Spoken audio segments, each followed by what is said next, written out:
Assalamualaikum warahmatullahi wabarakatuh. Alhamdulillah rabbil alamin.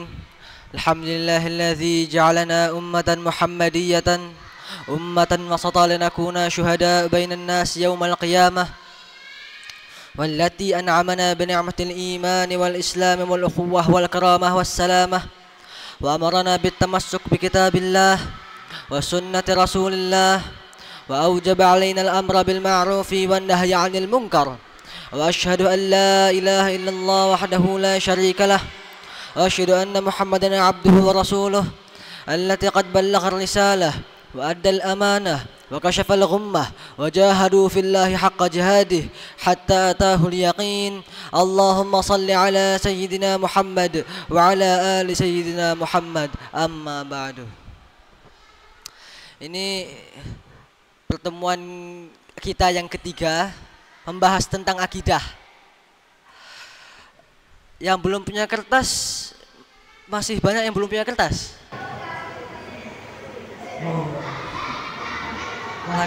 Lagi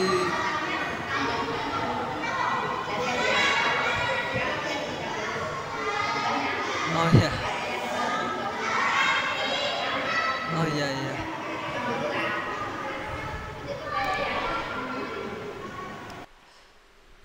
Yang sudah punya kertas, oh yang depan, oh iya, nggak apa-apa lah. Ini kita terjemah ya. Bagi yang sudah punya kertas, bawa pulpen nggak? Enggak.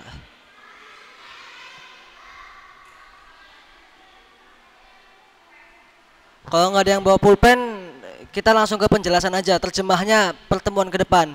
Mau tambahan apa?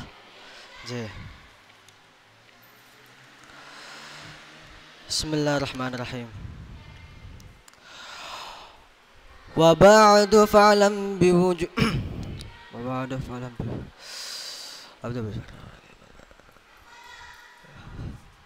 wa ba'du fa'lam biwujubil ma'rifah min wajibillahi 'ashrina sifah fallahu mawjudun qadimun baqi mukhalifun lil khalqi bil itlaqi. Pertama di sini dibahas tentang namanya hukum akal. Hukum akal itu bagaimana kita berpikir.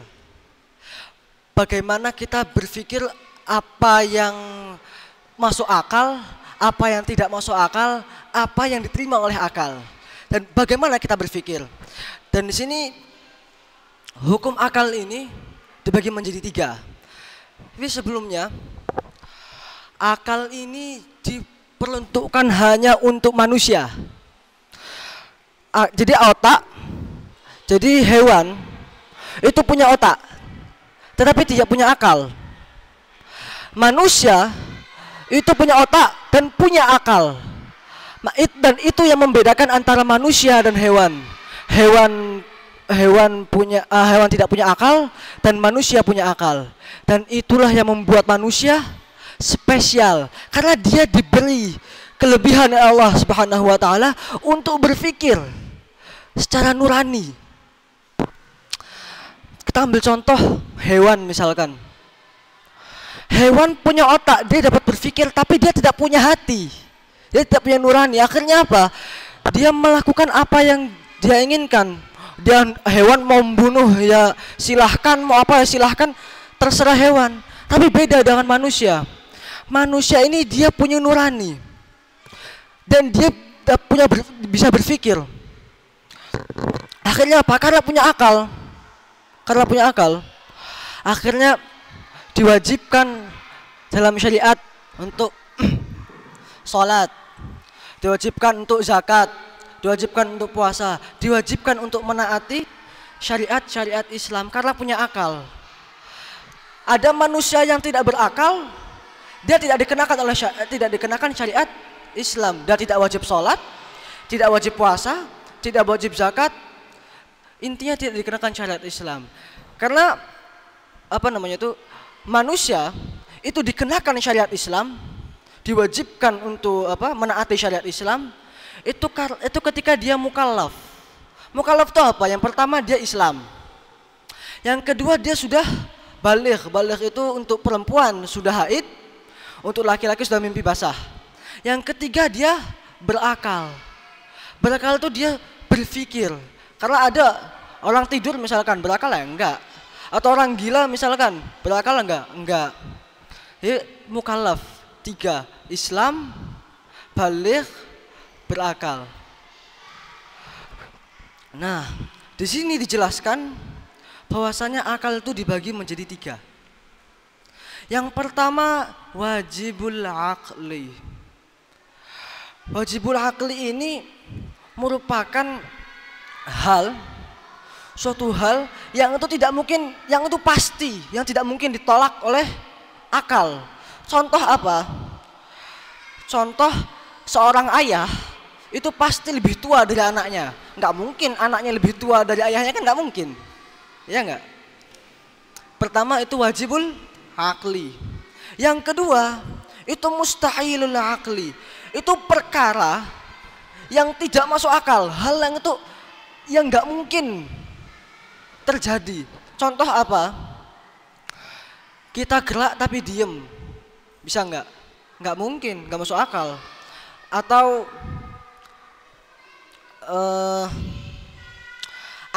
seorang anak lebih tua dari bapaknya, nggak mungkin, nggak masuk akal. Pertama wajibul aqli, yang kedua mustahilul aqli, yang ketiga yaitu jaizul aqli. Jaizul aqli ini perkara yang dapat diterima oleh akal. Sebagai contoh, Allah mau menciptakan makhluk atau tidak, ya terserah Allah. Allah mau memasukkan hambanya ke surga, ya terserah Allah.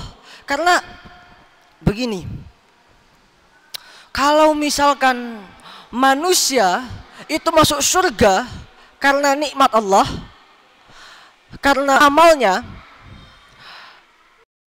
nikmat Allah itu kalau dibandingkan dengan amal manusia, meskipun umurnya misalkan 100 tahun, 100 tahun itu dia sholat terus, dia beribadah terus kepada Allah, itu nggak ada bandingannya dengan nikmat yang diberikan oleh Allah Subhanahu wa taala. Itulah kenapa kita masuk ke surga, itu karena rahmat Allah. Wajibul aqli, mustahilul aqli, jaizul aqli. Ini hukum akal yang utama. Lalu dijelaskan dalam bait ini bahwasanya Allah memiliki 20 sifat wajib. 20 sifat wajib ini pertama wujud, qidam. Wujud itu wujud, qidam itu artinya terdahulu, baqa itu artinya kekal, mukhalafatul hawadits itu artinya berbeda dengan makhluk, qiyamuhu binafsihi artinya tidak membutuhkan makhluk, wahdaniyah itu bahwasanya Allah itu tunggal, qudrah itu Allah maha kuasa, iradah itu Allah maha berkehendak, ilmun itu artinya Allah maha mengetahui, hayyun Allah maha hidup, sam'un Allah maha mendengar, basirun Allah maha melihat, kalamun Allah maha berbicara. Lalu itu sudah berapa tuh? 20. Pertama wujud, qidam, baqa, mukhalafatul hawadits, qiyamuhu binafsih, wahdaniyah, qudrah, iradah, ilmun, hayyun, sam'un, basirun, kalamun. Sudah ada 20. Fotokopiannya udah nyampe belum? Oh udah. Dari 20 ini itu dibagi menjadi 4 bagian. Yang pertama itu bagian nafsiyah, bahwasanya sifat yang itu melekat yang berkaitan dengan dengan zat Allah Subhanahu wa taala, yaitu apa? Allah itu wujud. Allah itu pasti ada. Dan ini sifat nafsiyah itu hanya satu. Nah, yang kedua itu sifat salbiyah. Sifat salbiyah ini merupakan sifat-sifat yang itu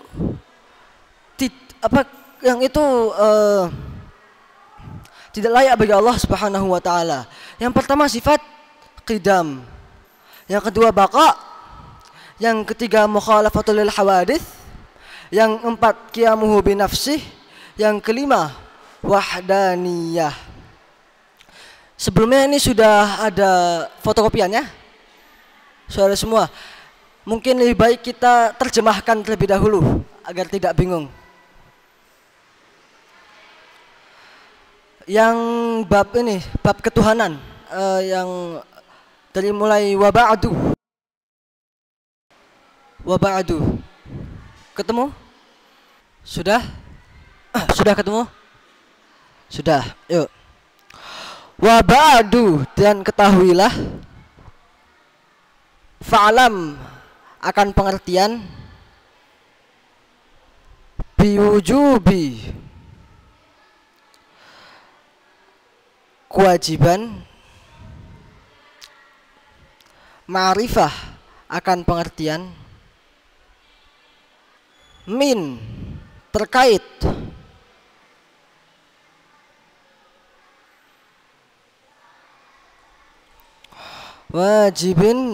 wajibillahi, perkara yang wajib, Ishrina sifah, bagi Allah 20 sifat. Wa qaimun, yang berdiri sendiri, ghani, maha kaya, wa wahidun, maha esa dan maha esa, wa hayy, dan maha hidup, qadir, maha kuasa, muridun, maha berkehendak, alimun, maha mengetahui, bikulli syai', akan segala sesuatu, sami'un, maha mendengar, basirun, maha melihat, wal mutakallimu, dan maha berbicara. Lahu sifatun, Allah Subhanahu wa taala memiliki sab'atun, 7 sifat, faqudratun, maha kuasa, iradatun, maha berkehendak, sam'un, maha mendengar, basar, maha melihat,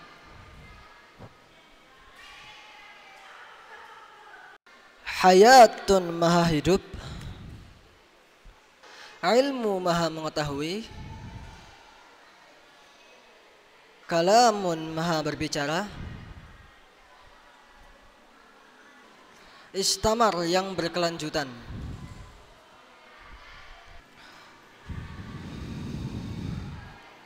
wajaizun, perkara-perkara yang boleh, bifadlihi, bagi Allah Subhanahu wa taala, dengan rahmat,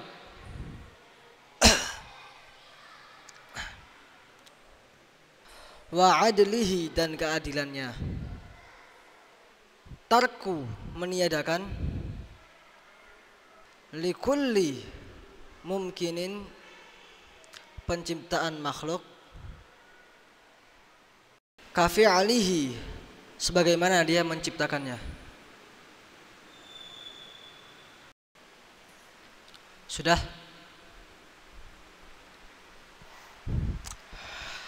Yang pertama di sini ada sifat nafsiyah. Sifat nafsiyah ini sifat mutlak bagi Allah Subhanahu wa taala. Pokoknya mesti Allah Subhanahu wa taala itu mesti ada. Mesti. Sifatnya cuma satu, wujud doang. Wujud artinya ada. Dan itu sudah sejak dulu, itu mutlak. Dalam Al-Quran surat Al-Imran ayat 2. Allah Subhanahu wa taala berfirman, Allahu la ilaha illahu wal hayyul qayyum. Bahwasanya Allah Subhanahu wa taala tiada Tuhan yang berhak disembah melainkan Dia yang hidup dan terus menerus mengurus makhluknya.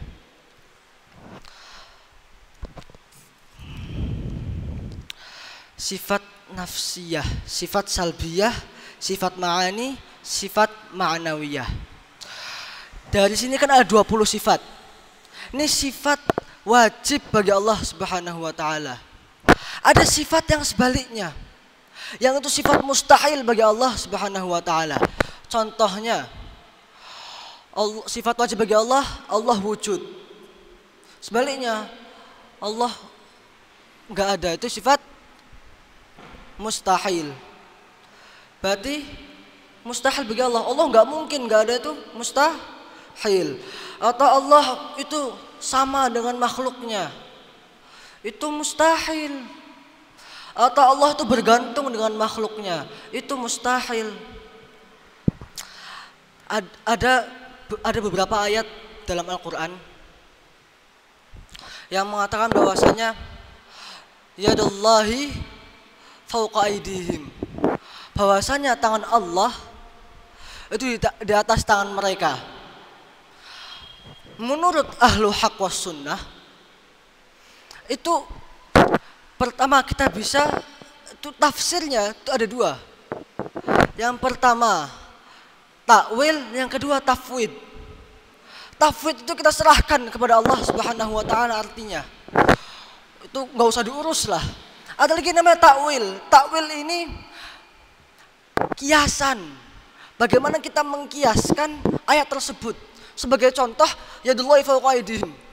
Berarti maksud Allah itu kodrat Allah di atas kodrat mereka.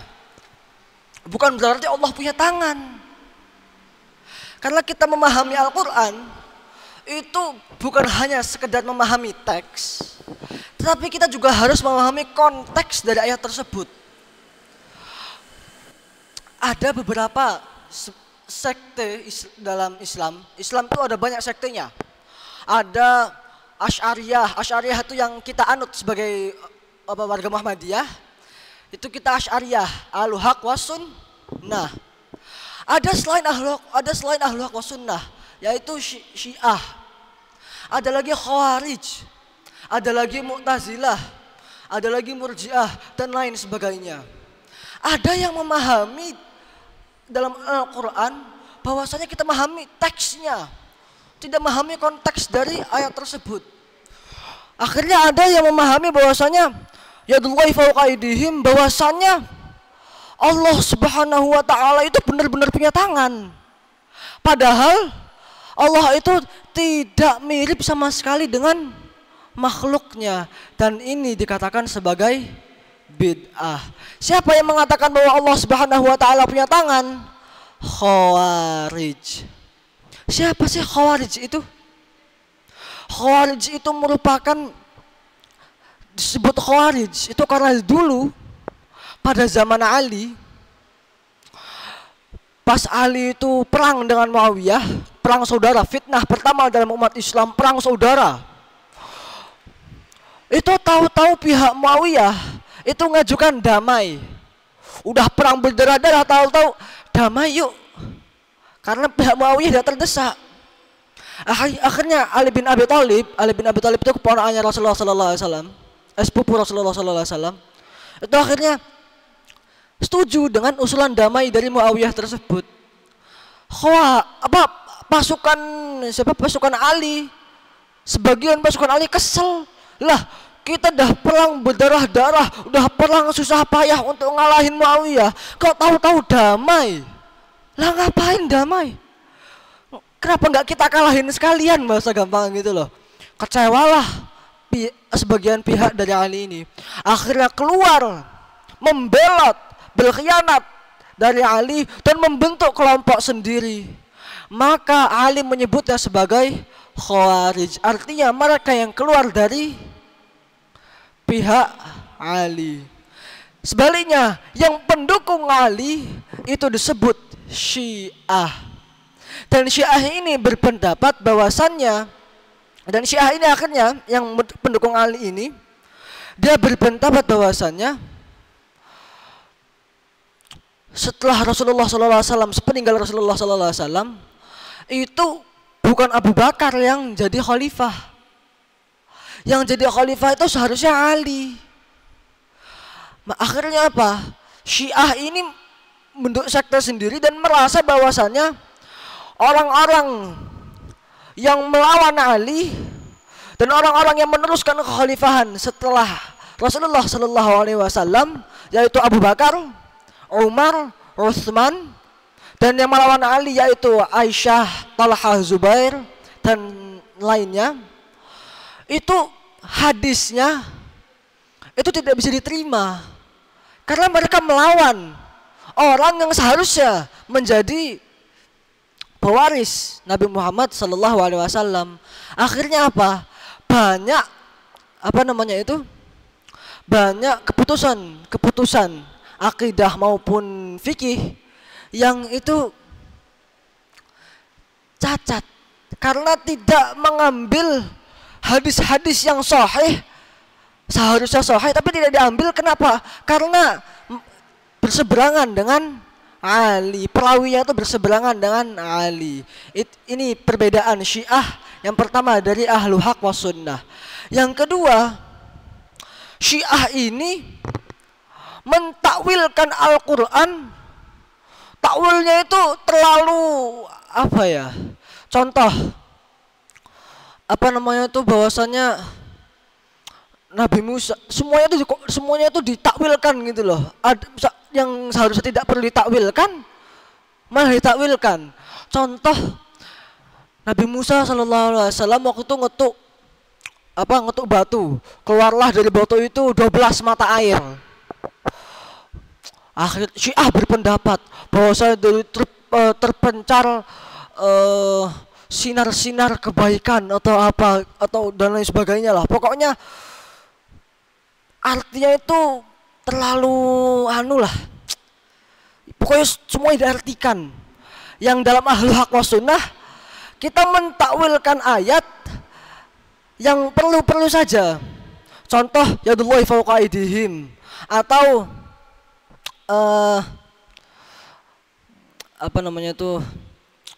dalam Al-Quran itu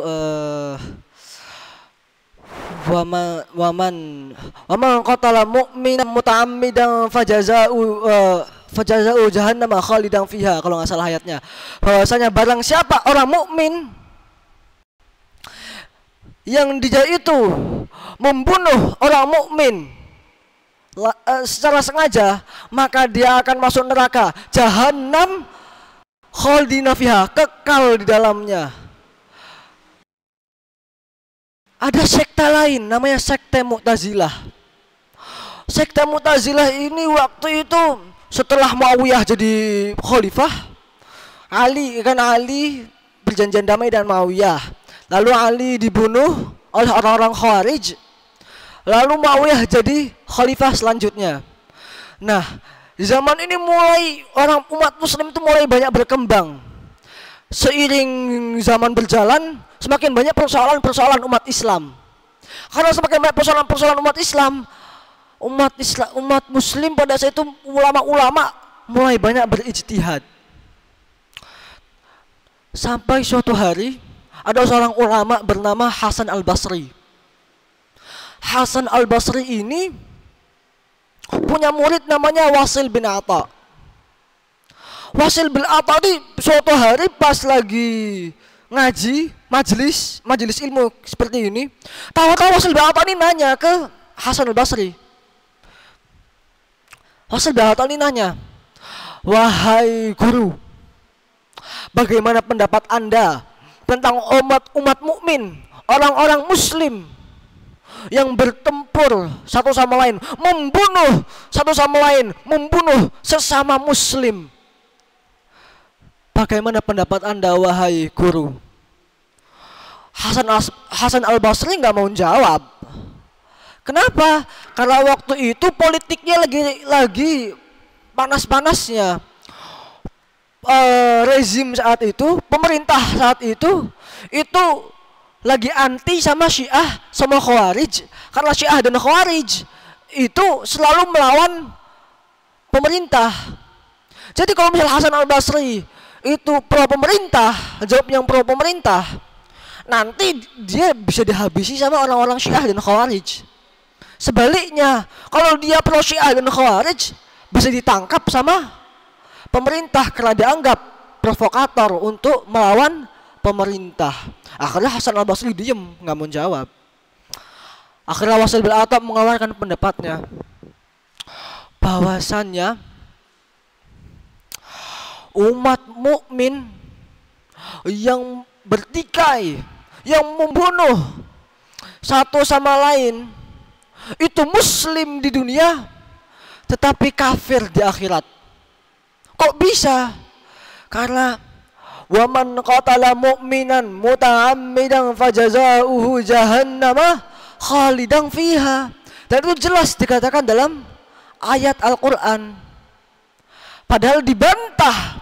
Padahal ada ayat lain yang membantah ayat tersebut. Saya lupa ayatnya. Yang jelas ayat ini bahwasanya itu ijtihad, bahwasanya dalam politik pada saat itu tuh memang sedang kacau. Karena ada ayat yang bahwasanya melawan kezaliman itu wajib hukumnya. Nahi mungkar, apa namanya tuh?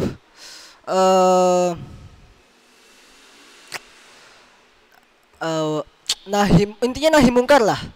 Jadi amru bil ma'ruf amru bil ma'ruf wan nahyi 'anil munkar, mengajak kepada kebaikan dan menjauhi dan mengajak orang-orang untuk menjauhi larangannya. Dan bahwasanya melawan kemungkaran, sedikit lagi, melawan kemungkaran itu hukumnya wajib. Dan pada saat itu Syiah dan Khawarij berpendapat bahwasanya pemerintah itu zalim. Pemerintah itu kejam, pemerintah itu melakukan intimidasi terhadap kaum minoritas sehingga harus dilawan karena pemerintah zalim. Dan inilah yang disebut dengan ijtihad.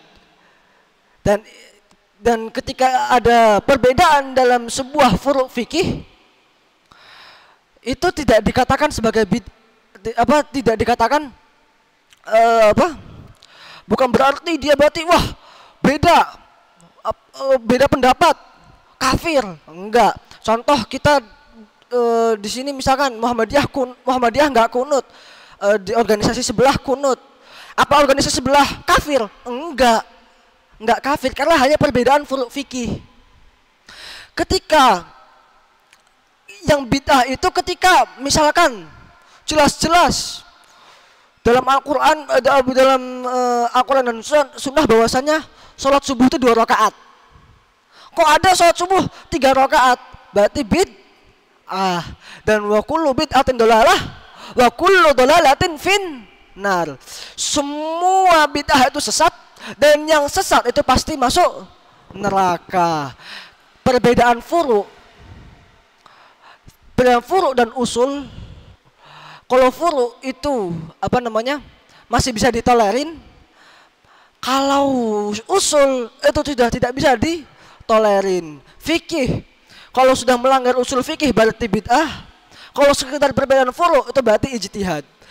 Kalau akidah, perbedaan furu' akidah itu bid'ah. Tapi kalau sudah perbedaan usul itu berarti kafir.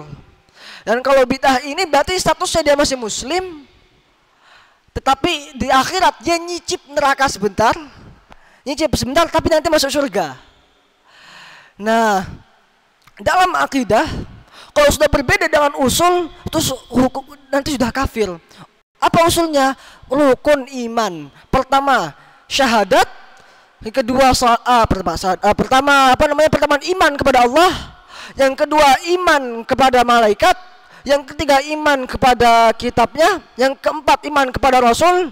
Yang kelima, iman kepada kiamat. Dan yang keenam, iman kepada qada dan qadar. Barang siapa yang sudah berbeda, sudah berlawanan dengan 6 rukun iman tersebut, maka sudah dijatuhi kafir.